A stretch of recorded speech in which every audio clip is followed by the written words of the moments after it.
Shalom, Assalamualaikum warahmatullahi wabarakatuh. Om Swastiastu, Namo Buddhayo, salam kebajikan, salam sehat. Perkenalkan, saya Endah Sri Rahayu. Saya adalah dosen di Prodi Sarjana Terapan Gizi dan Dietetik, jurusan Gizi Politeknik Kesehatan Jayapura. Saya bergabung di Politeknik Kesehatan Kemenkes Jayapura sejak tahun 2013 dan ditempatkan di home base Prodi Sarjana Terapan Gizi dan Dietetik.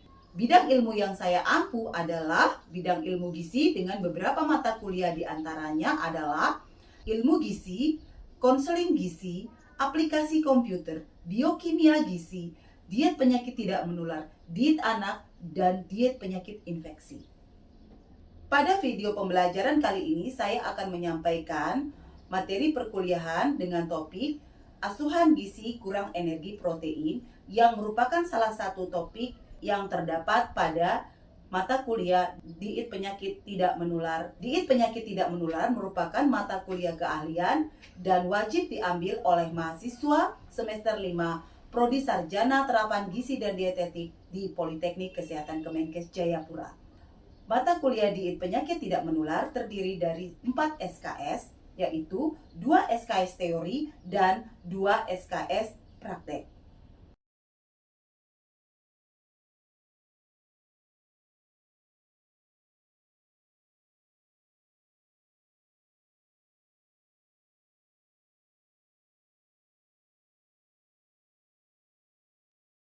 Apakah sudah terlihat? Sudah, Bu. Baik. Baik, pada pagi hari ini pertemuan kita adalah pertemuan ke-9 terkait dengan asuhan gizi kurang energi protein, ya. Nah, diharapkan setelah Anda mendapatkan materi terkait dengan kurang energi protein, Anda mampu membuat asesmen pada kasus kurang energi protein, kemudian diagnosa gizi pada kurang energi protein, melakukan intervensi, kemudian monitoring dan evaluasi, serta pada kasus kurang energi protein.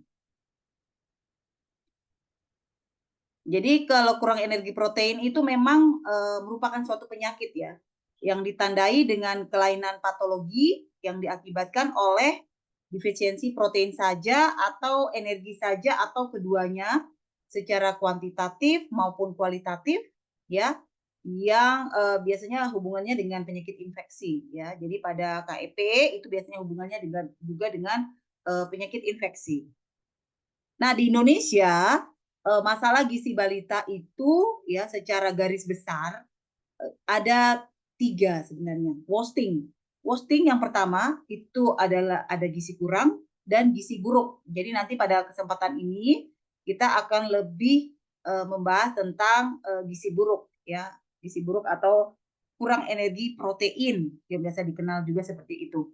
Kemudian stunting, kalau stunting itu kurang gizi dalam waktu yang sangat kronis ya, dalam waktu yang lama, dan obesitas atau gizi lebih. Tetapi pada kesempatan ini kita akan lebih membahas terkait dengan gizi buruk ya. Jadi KEP atau kurang energi protein pada balita di masyarakat dikenal dengan istilah gizi buruk atau severely wasted. Ya, jadi berat badan yang sangat amat kurang seperti itu ya. Nah, kondisinya selain berat badan yang sangat amat kurang itu ditandai juga dengan adanya udem minimal pada kedua punggung kaki, kemudian nilai set score pada berat badan menurut panjang badan atau berat badan menurut tinggi badannya kurang dari -3 standar deviasi. Kemudian lingkar lengan atasnya pada balita itu kurang dari 11,5 cm pada balita usia 6 sampai 59 bulan. Mengapa sampai bisa terjadi KEP? KEP ada penyebab langsungnya dan juga penyebab tidak langsungnya. Bisa dari asupan makan adalah penyebab langsungnya, juga penyakit infeksi, umpamanya HIV/AIDS, TBC, malaria berkepanjangan, diare, itu merupakan penyebab langsung. Sedangkan penyebab tidak langsung itu karena faktor kemiskinan, boleh, rendahnya pendidikan dan pengetahuan, minimnya pelayanan kesehatan, dan ketersediaan bahan makanan. Sampai di sini ada yang ingin bertanya? Sudah jelas ya? Oke, kita lanjutkan. Nah, secara patogenesis, kekurangan asupan energi dan protein itu jika berkepanjangan, ya, pertama kali tubuh itu menggunakan cadangan glikogen di dalam tubuh. Setelah itu, kalau glikogennya kurang atau dari simpanan glukosa yang diubah menjadi glikogen otot dan disimpan di hati itu apabila kurang, maka akan digunakan cadangan lemak. Jika cadangan lemaknya juga habis, akan digunakan adalah protein. Sehingga akan terjadi pemecahan jaringan adiposa besar-besaran di dalam tubuh bayi atau balita tersebut. Nah, sebagai seorang ahli gizi, setelah Anda melakukan screening gizi, Anda harus melakukan proses asuhan gizi terstandar, di mana langkah pertama Anda harus melakukan asesmen gizi atau pengkajian gizi. Ada 5 pengkajian gizi, yaitu terkait dengan data antropometri, kemudian data psikal data atau pemeriksaan fisik klinis, biochemical data atau data laboratorium, food history atau data riwayat makan atau dietary, client history atau riwayat personal. Nah, dari kelima data ini, Anda akan mengambil datanya, Anda akan menginterpretasikan dengan membandingkan sesuai dengan standar masing-masing untuk mengetahui ada atau tidak terjadinya penyimpangan pada data-data yang Anda kumpulkan. Jadi Anda 5 langkah asesmen. Apa saja, Jurni, 5 langkah asesmennya? Kalau bisa diulang. Yang pertama,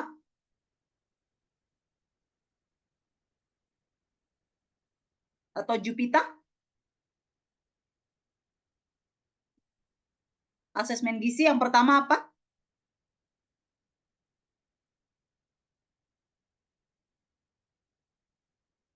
Atau ada yang tahu asesmen gizi yang pertama apa? Yang pertama dilakukan?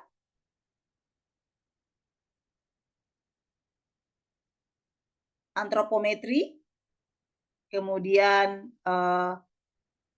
pemeriksaan fisik klinis atau physical data, biochemical data, food history, dan client history. Ya, ini semua adalah 5 langkah asesmen gizi sebelum Anda menentukan diagnosa gizinya. Nah, untuk data antropometri, Anda melakukan pengukuran, ya. Anda harus mampu melakukan pengukuran pada bayi atau balita, ya. Jadi untuk balita gizi buruk itu kategorinya kurang dari min 3 standar deviasi, baik itu berat badan menurut umurnya, panjang badan menurut umurnya, maupun berat badan menurut panjang badannya, ya. Jadi ini kategorinya min 3 standar deviasi, itu dia dikategorikan gizi buruk. Kemudian indeks massa tubuh menurut umur. Jadi pada anak balita dan anak itu IMT Anda harus bandingkan dengan umurnya.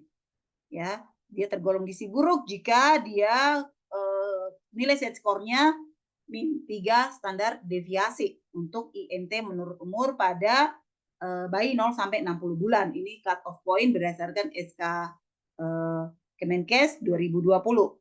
Ya, itu kategori-kategori terkait dengan antropometri.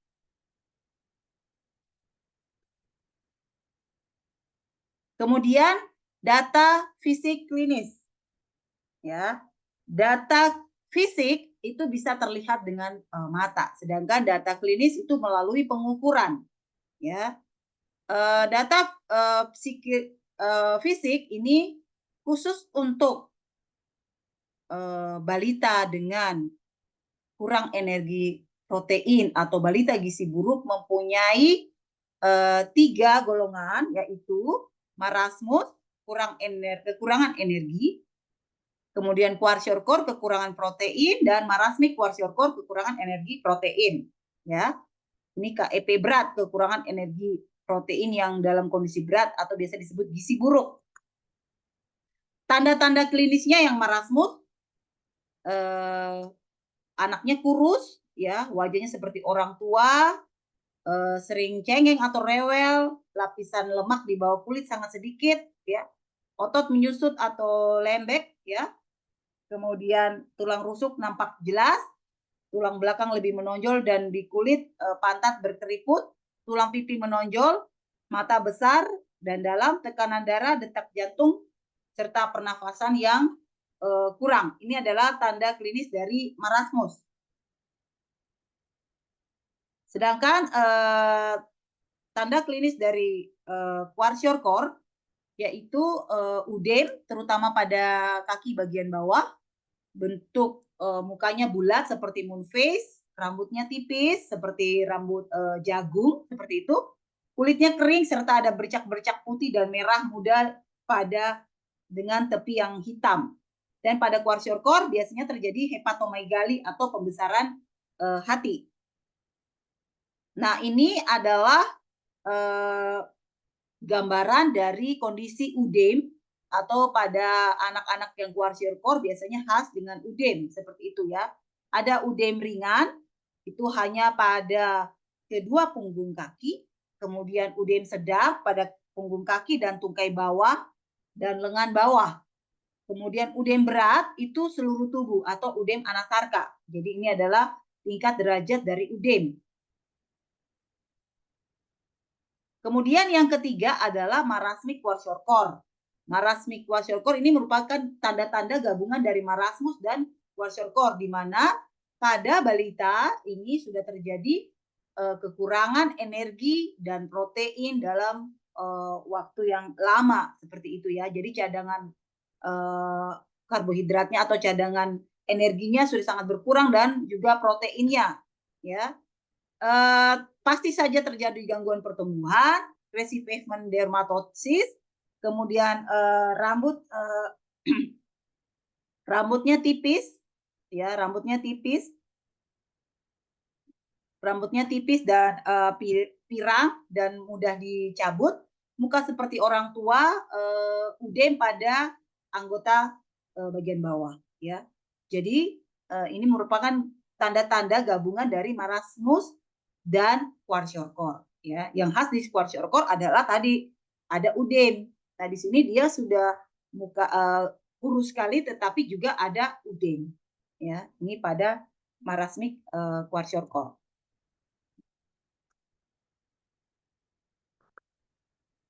Kemudian yang ketiga adalah data-data biokimia yang Anda dapatkan dari hasil pemeriksaan di laboratorium. Nah, khusus anak-anak dengan KEP yang Anda harus perhatikan adalah kadar albuminnya, kemudian kreatininnya, nitrogen, elektrolit, ya, Hb-nya, hematokrit, transferinnya, ya, itu harus diperhatikan. Kemudian vitamin A di dalam serum itu untuk mengetahui ada ada kaitannya atau tidak, ya. Kemudian kekurangan protein ini khas sekali untuk bisa mengetahui apakah proteinnya cukup atau kurang. Asam amino esensial ini dibutuhkan untuk metabolisme sintesis albumin di dalam hati. Kalau sintesis albuminnya rendah, terjadilah hipoalbumin dan menyebabkan udem.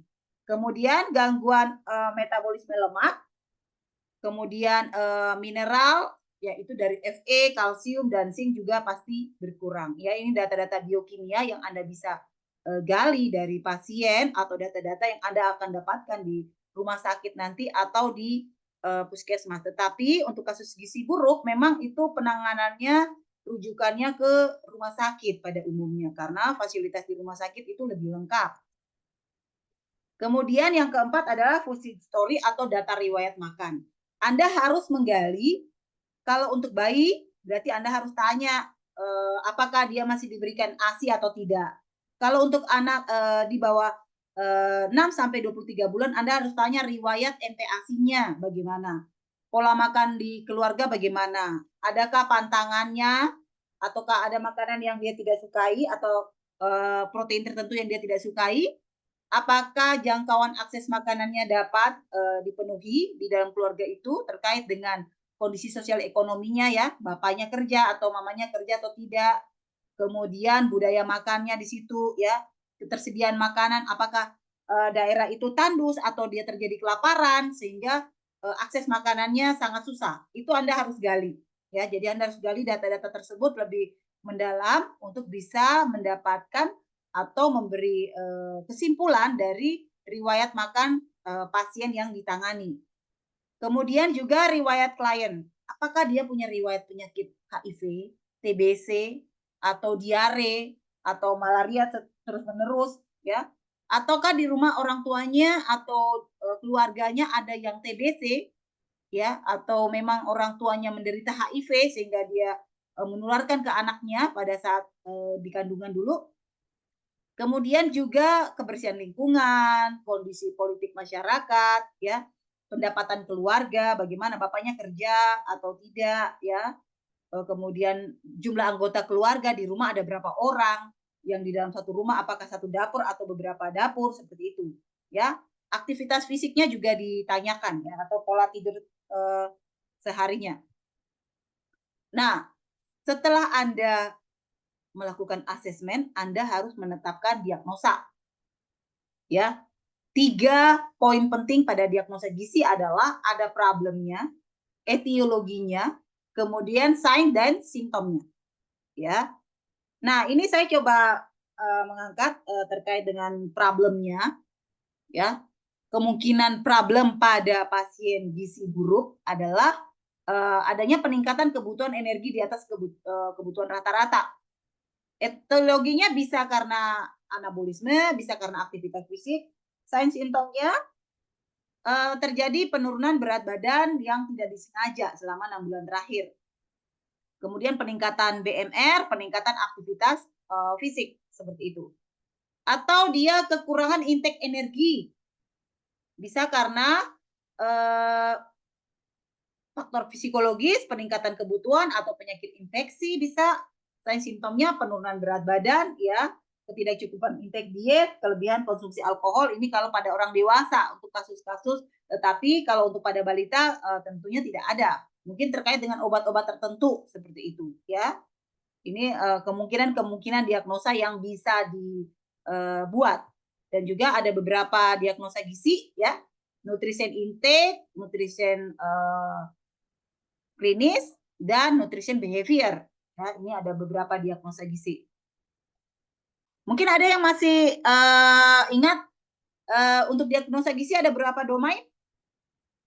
Ada yang bisa bantu? Ada domain apa saja?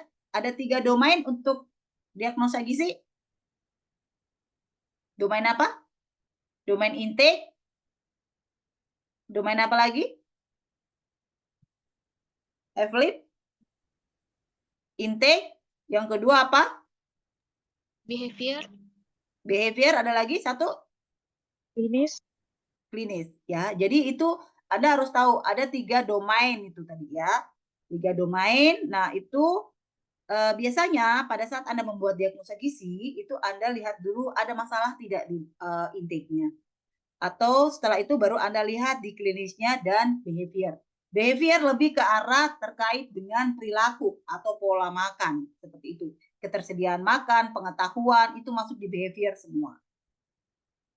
Nah, setelah Anda menetapkan diagnosa gizi, Anda harus melakukan intervensi gizi. Ada 4 intervensi gizi, yaitu pemberian makan atau diet, kemudian kita memberikan edukasi, kita kemudian konseling gizi, dan kita berkolaborasi. Yang lebih ditekankan di sini adalah terkait dengan pemberian makan atau pemberian diet. Ya, ini secara garis besar penanganan atau pengelolaan gizi buruk terintegrasi. Ya, jadi kalau yang dirawat inap itu biasanya anak-anak mengalami gizi buruk dengan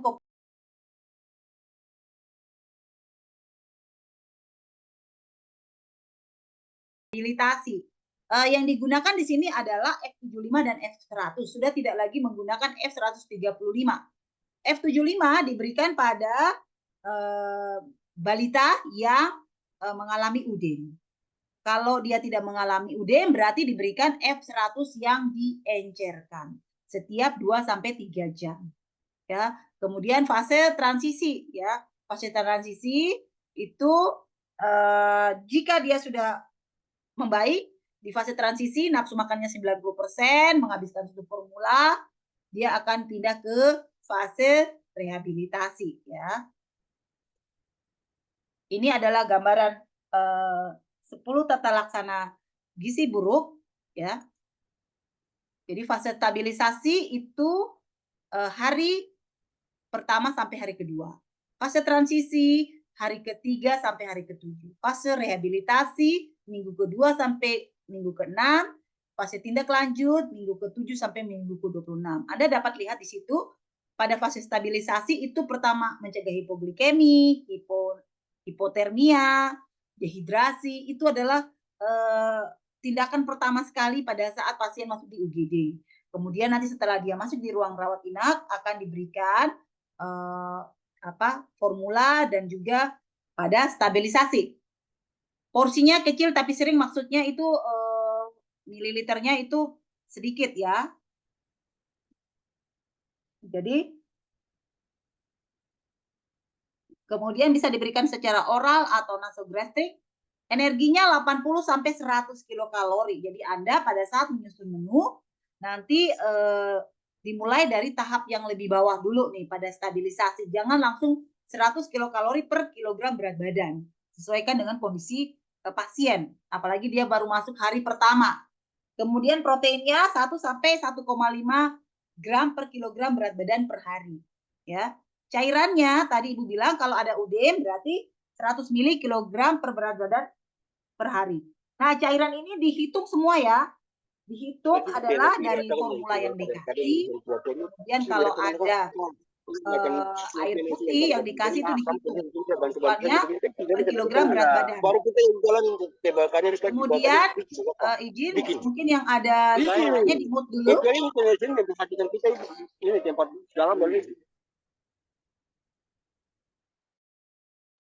Ya, di mute dulu.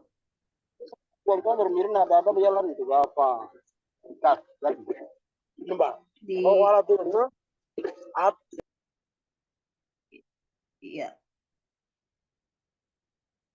Cairannya 130 ml per kilogram berat badan. Kalau ada UDEM 100, ya. Diberikan F75 atau F100 yang diencerkan. Stabilisasi, ya. Kemudian ini adalah formulanya. Anda bisa lihat bahwa yang digunakan adalah susu skim, gula pasir, tepung beras atau maizena itu digunakan pada F75 plus sereal. Tetapi ini sesuaikan dulu nih, apakah berat badan bayi litamu itu lebih dari 7 kilo atau kurang dari 7 kilo. Kalau kurang dari 7 kilo berarti bentuk makanannya baik. Kalau kurang dari 4 kilo bentuk makanannya cair. Ya. Nah, sesuaikan lagi nih. Kemudian minyak sayurnya, ya, larutan elektrolit, dan tambahkan air sampai 1000 ml. Anda harus mampu membuat resep formula ini dan menerjemahkannya di dalam kebutuhan satu hari, ya. Ini nilai kalorinya. Jadi kalau F75 itu dalam 1000 mili ada 750 kalori, ya. Dalam 1000 mili ada 100 kalori. Ya, dalam 1000 mili ada 1000 kalori. Itu untuk F100. Nah, perubahan dari F75 ke F100. Modifikasi bubur atau makanan keluarga dapat digunakan. Perlahan-lahan sesuaikan tadi. Kalau berat badannya di bawah 7 kilo tetap makanan bayi. Ya. Tetapi kalau berat badannya di atas 7 kilo pada bayi umur 6 sampai 23 bulan ke atas, Anda sesuaikan dengan umurnya tetapi dimodifikasi. Ini sudah hilang, UDEM-nya sudah berkurang, kemudian nafsu makannya sudah ada, ya. Jadi pada fase ini balita yang UDEM-nya sudah berkurang, nafsu makannya sudah mulai ada, itu sudah masuk pada fase transisi. Ini adalah pemberian F75 pada balita gizi buruk dengan UDEN dan tanpa UDEN. Untuk waktu pemberian kurang, ya, menghabiskan 90% formula terapatik dan fase transisi ini tidak ada lagi sudah melewati fase transisi dan sudah tidak ada lagi masalah medis, ya. Jadi rehabilitasi ini biasanya pada pasien-pasien yang sudah akan pulang seperti itu. Jadi sudah lebih baik sehingga bisa dilanjutkan dengan fase tindak lanjut. Nah, fase tindak lanjut ini juga memegang peranan penting. Jadi pada saat balita sudah pulang ke rumah, itu biasanya dilaporkan dulu ke puskesmas dan puskesmas akan memonitoring, ya, petugas gizinya akan monitoring bagaimana asupan balita tersebut di rumah, bagaimana berat badannya, imunisasinya bagaimana, ya.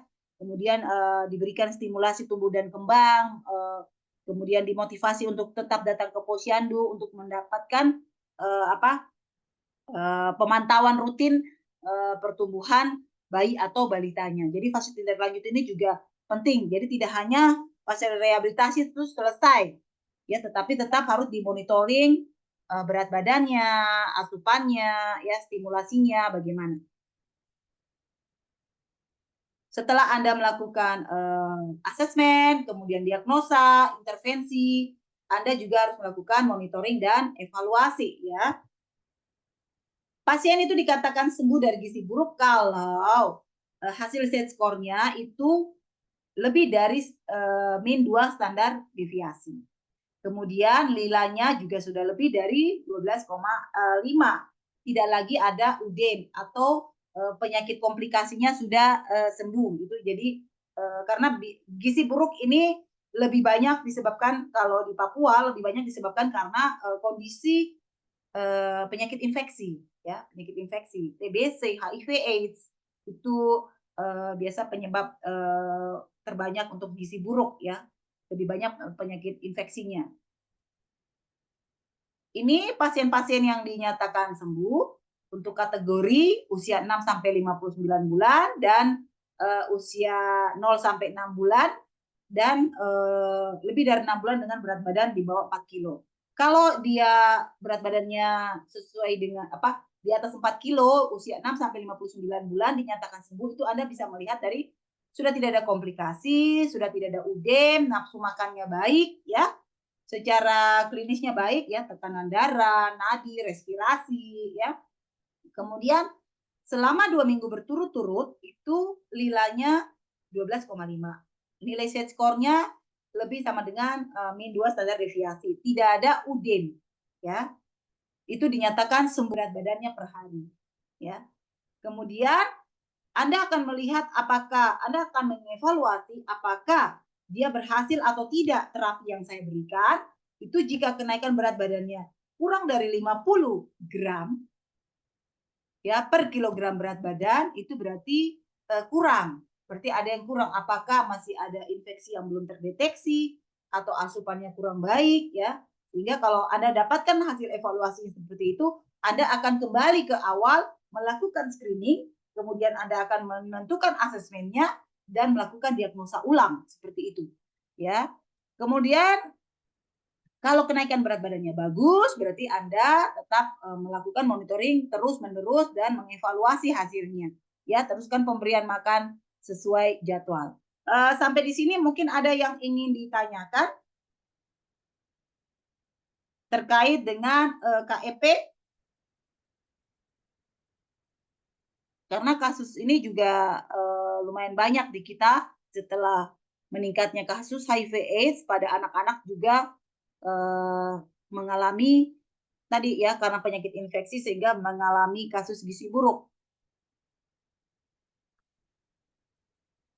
Baik, jika tidak ada yang ingin bertanya, nanti tugasnya saya berikan di WhatsApp, ya, terkait untuk penanganan kasusnya untuk bisa diselesaikan. Nah, pertemuan kita pada hari ini saya simpulkan bahwa penanganan gizi buruk itu ada 4 fase, yaitu fase stabilisasi, fase transisi, fase rehabilitasi, dan fase tindak lanjut. Demikian pertemuan kita pada pagi hari ini. Ibu ucapkan terima kasih. Semoga apa yang disampaikan bisa bermanfaat untuk Anda nantinya di dunia kerja. Untuk itu terima kasih. Selamat pagi semuanya. Selamat pagi, Ibu. Terima kasih. Pagi, Bu. Terima kasih. Ya.